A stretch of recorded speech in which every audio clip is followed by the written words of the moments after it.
This is my everyday carry knife. I like to have a piece of parachute cord tied onto it, kind of a lanyard.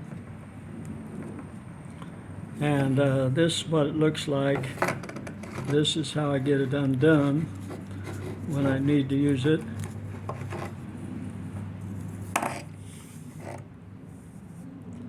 And pull that out of there, and I've got me a 4 or 5 foot long piece of parachute cord. So the way I tie that lanyard is pretty simple. I take and divide it in half, then I put 4 fingers in there. I come around this way,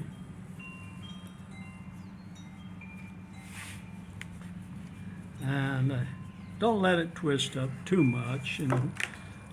Wouldn't hurt anything if it looks nice.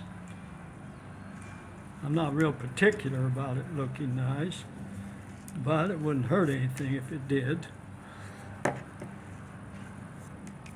And so we'll just take it on up here.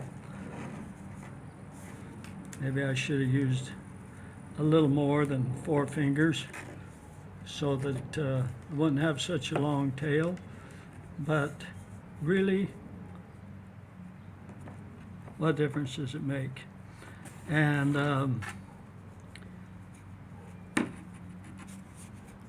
there's my knot from my lanyard. And if you need something, you know, better looking than that, I'd recommend you go over to Outdoor Academy Australia and check out what they've got there. They've got some really cool stuff, and I'll leave a link to it in the comments.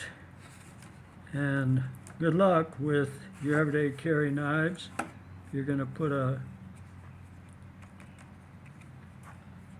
little divot there for fire by friction, you can do one with JB weld and a washer. That JB weld is super tough. Anyway, good luck to you. I hope you're careful with knives and fires and all that stuff. They're a lot of fun, but it doesn't feel good to get hurt. And you certainly don't want to be fighting a forest fire, do you? Have a good day.